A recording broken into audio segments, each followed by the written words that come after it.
Good morning, ladies and gentlemen, and welcome to the SUPERDRY PLC FY23 results overview and investor Q&A session. Throughout this recorded meeting, investors will be in listen-only mode. Questions are encouraged. They can be submitted at any time just using the Q&A tab on the right-hand corner of your screen. Just please simply type in your questions at any time and press send. The company may not be in a position to answer every question received during the meeting itself, but can review all these questions post today's meeting and will publish those responses where it is appropriate to do so. This meeting is scheduled for around 30 minutes. Before we begin, we'd like to submit the following poll, and if you would give that your kind attention, I'm sure the company would be most grateful. And I'd now like to hand over to Julian Dunkerton, CEO. Good morning. Good morning, everyone, and thank you for joining us. I'm joined by Sean Wills, our CFO, to take you through our full year results for FY23. In a moment, I'll hand over to Sean, who will talk you through the numbers, and then I'll give you an overview of the strategic progress we have made this year before we end with Q&A. This has been a tough year for SUPERDRY, our consumers and our shareholders. The retail environment has been exceptionally challenging, and the cost of living crisis has impacted our SUPERDRY customers, and the decline in our wholesale segment has caused liquidity challenges, particularly in the second half of the year. Despite this, we continue to make progress on revitalizing the brand and our recovery. We've delivered an increase in total sales for the group, with stores being especially robust as people return to the high street. E-commerce has also performed well, with particularly strong performance across our third-party channels. Wholesale, however, has continued to lag the group, and the net result is an adjusted loss of 21.7 million for the period. And Sean will run you through the numbers shortly. In terms of other milestones within the year, we held our first in-person global sales meeting with our wholesale buying partners since COVID, and the collection was really well received, and we're very happy with the feedback. Meanwhile, we also took the necessary steps to restore our balance sheet and made further progress on sustainability, both of which I will come to later. But without further ado, I will pass on to Sean to cover the financials. Thanks, Julian. And at risk of repeating a couple of things you said, look, we made several really important financial, operational and strategic steps this year as we continued our turnaround programme. But I think it's well documented we also faced significant liquidity pressures. And as Julian just said, that required a very targeted effort to recapitalise the group's balance sheet. I'll cover that a bit later on, but we'll start by just looking at the financials from this year or last year as it is now. We saw a decent improvement in stores revenue, which was up by around 15% year on year. And what that highlighted was the strong return of physical retail coming out of COVID, as well as having a full year of open stores with no COVID-related closures. COVID feels a long time ago now, but certainly through the last financial year, we were still exposed to that in the prior numbers. So pleased with that. There was definitely a return to the high street. E-commerce also saw a considerable improvement on the prior year, and that was up 14%, with a particularly strong performance coming out of mainland Europe, where sales increased by just under 30% in the year. The issue, I guess, is that our wholesale performance is lagging the rest of the group. Our partners continue to suffer from build-up of inventory they got over the COVID period, and a slower uptick in confidence in the aftermath of the pandemic as a result of that. And the European wholesale market is pretty challenging overall, actually. It's not just the parts we deal with. And all those issues together led to a disappointing decrease in wholesale revenue of a little over 19% year on year.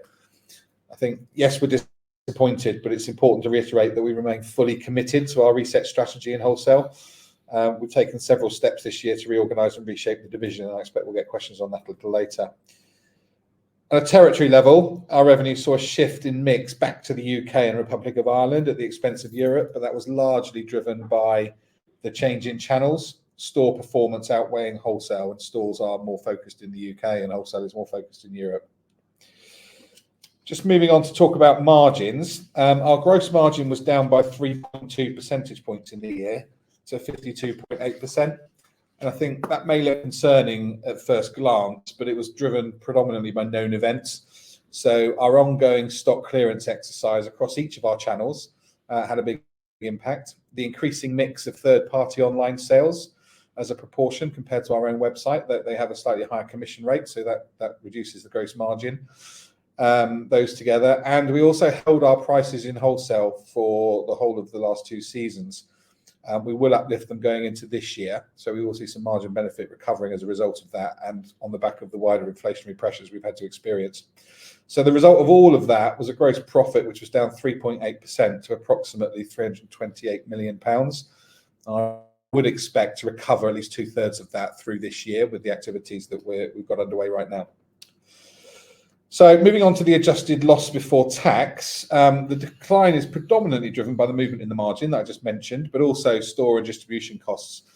So our store costs increased noticeably year on year, and that's as a return to normal rents coming out of the year when we had COVID relief, and business rates as well. No relief on those. And I think those costs recovered far quicker than the footfall recovered on the high street, and that was particularly true in Europe. We also experienced some quite heavy inflationary pressure, particularly on wages, where I think the average minimum wage increase across all our territories we operate in was between 10 and 11%.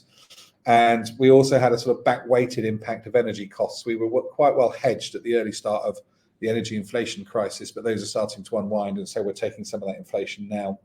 So as Julian said, that all added up to an adjusted loss before tax of £21.7 million.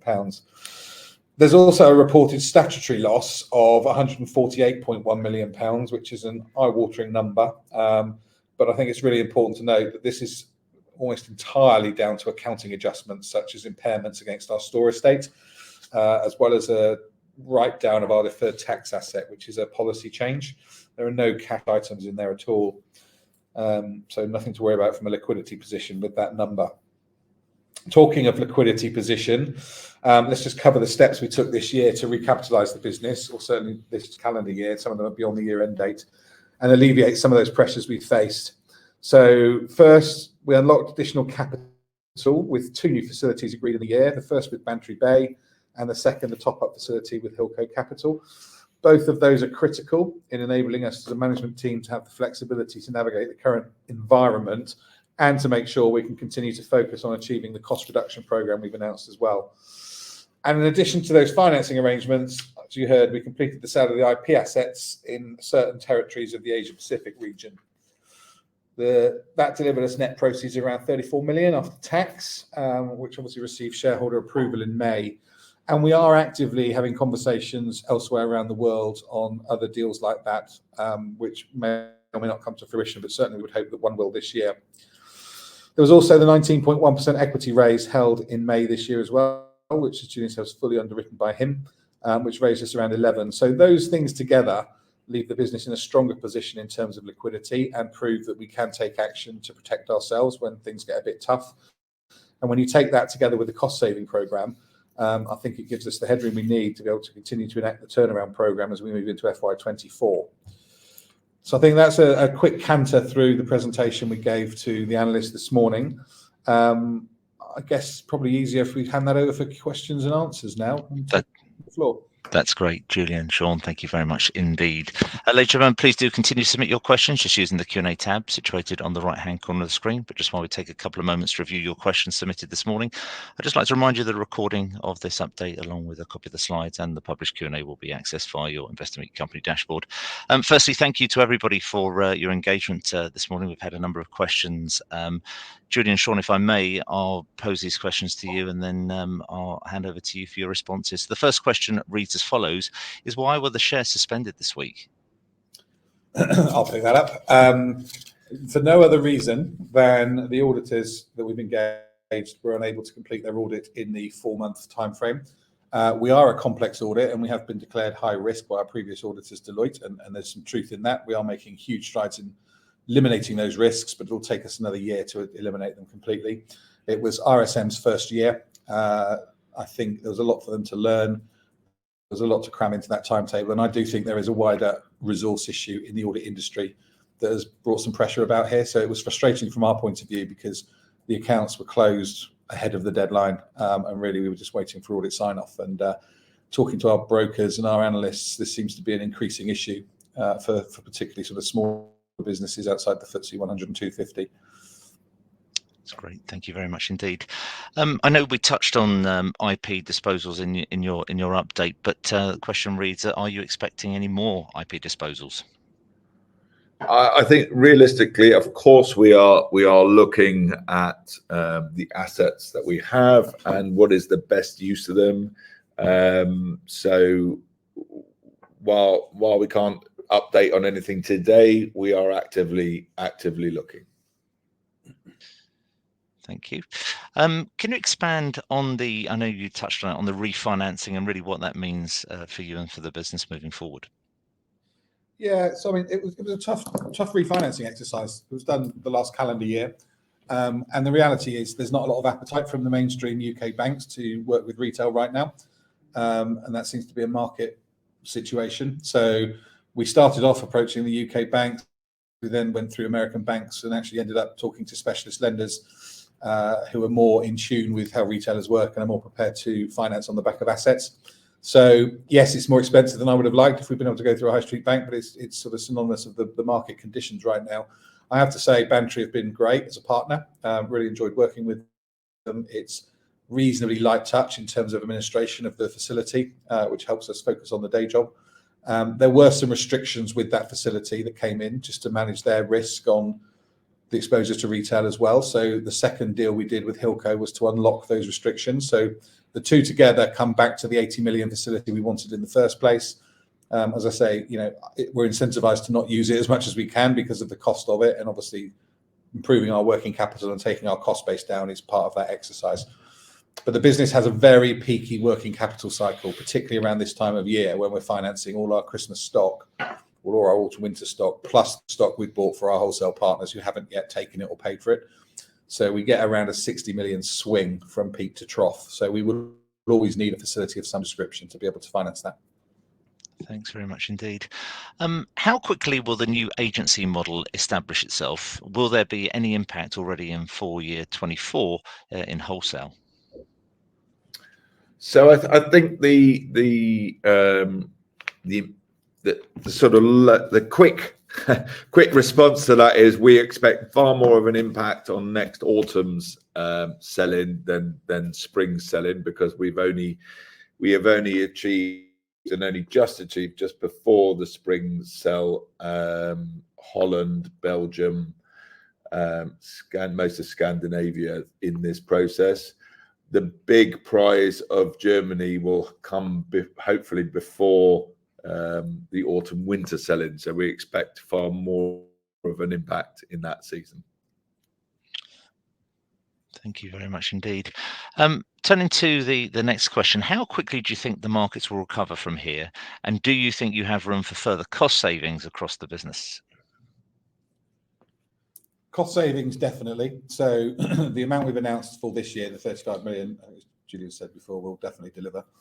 We're on target to do that right now, and I'd like to stretch it a little further. There is definitely more structural benefit in this business through its logistics operations that we're looking to unlock through efficiencies and how we move our stock around and how we allocate stock into our various stock pools. And that will come through the following 12 months as well. So yes, there's definitely more we can go for. And in terms of market recovering, I presume that means the sort of markets we trade in. So I think this is largely down to obviously Europe has been affected by the sort of post-COVID lag and so on, but actually this is largely about really Superdry addressing the model changes required in wholesale.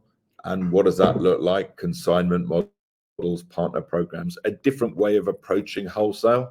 I think we've been guilty of being trapped in the past, and we really need to look forward into the new models that exist. So actually, it's quite an exciting opportunity for us. Thank you very much indeed. Turning to questions around the store estate, what is happening with the store estate, and do you expect to see more closures? So there's certainly no mass closures. What we are doing is approaching every landlord in every town and city that we're in and saying, okay, let's reset the future. What does that look like in terms of new lease structures, in terms of rentals that make sense for the next 5 years. So what we found is actually we've been welcomed by landlords as a valued tenant. And therefore, we are achieving rental savings that will deliver a secure portfolio. Thank you. Turning to the next question is, how optimistic are you for the autumn and winter collection? Look, I mean, every year we make progress. There's absolutely no question. So last autumn we made huge progress with our jackets collection.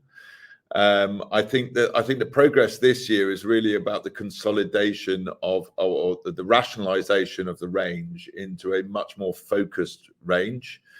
We have, we are constantly improving the quality and the excitement in the product range. So yeah, I've great confidence that we are getting better and better and better. And I'm just going through, actually, as we speak, autumn winter 24's product range, and the jackets again. I did a couple of days ago. I mean, the staggering improvement in that product. I'm really very proud.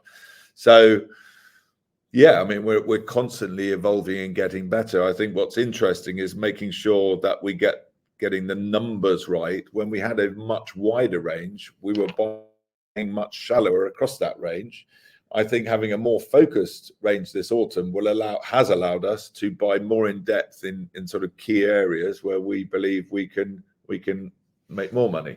So yeah, I agree, and it's my job to be more cynical than Julian, but I've got to say, it's quite hard to see green shoots in some of the stuff we put out today. But you have to remember that going back to autumn last year, we broke records on jackets for the history of this business. We had bigger weeks in e-commerce than we've ever had before.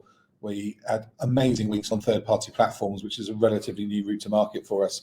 And we are quite good at autumn winter. And I've seen some of the product that Julian's talking about, and even with my limited knowledge of those areas, I think we've done a better job than last year. So there is encouraging stuff out there. Great, thank you.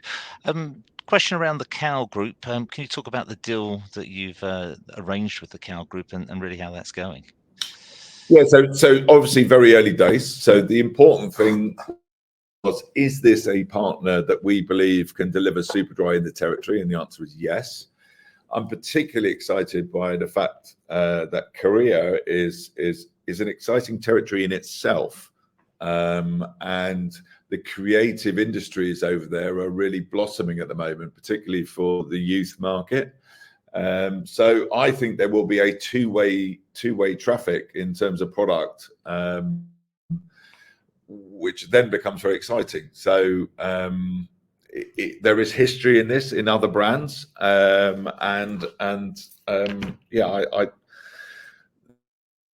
the deal is simple in that they own the IP, but the underlying principles of shared creativity is the long-term future. Great, thank you. Question around coming back to the suspension. When will the stock be traded again? It still shows as suspended on the London Stock Exchange this morning. Yeah, today. So we were led to believe it was a half-hour process to reapply, but actually we had to upload our full accounts to the FCA portals, and that requires a bit of effort now because you have to tag them. You can't do that till after you sign them off. So from 2 o'clock last night when we got sign off, we've been working on that. So they'll be uploaded around lunchtime, and then the FCA needs some time to check them. So this afternoon they'll be back trading. Perfect. Well, look, thank you to everybody for your engagement this morning and for your questions. I have got one final question, but I'm actually also going to include this in asking you for some closing comments, because I'm about to redirect investors to give you their feedback. So before doing so, if I could, Julian, just ask you for those closing comments, but also at the same time ask you one of the questions that we received, which is, are you still excited about the brand? Do you know what? I love this job. I love this brand. I mean, it's been a tough year where we've had to focus in on cash, but going forward, the range is looking stronger. The creative process is getting better. I probably on a personal level have a clearer vision of where the product should be than I've had for years. So I love this industry. I love this brand. I'm really excited about where we're going. And I think what we've done is prove that the entrepreneurial, if there is a problem coming down the line, we are entrepreneurial enough to deal with it. So I think that's an incredibly important kind of view of the future. So yes, I'm very optimistic. That's great. Julian, Sean, thank you once again for updating investors this morning. Can I please ask investors not to close this session, as we'll now automatically redirect you for the opportunity to provide your feedback in order that the company can really better understand your views and expectations. This will only take a few moments to complete, but I'm sure will be greatly appreciated by the company. On behalf of the management team of SUPERDRY PLC, we'd like to thank you for attending today's presentation. Good morning to you all.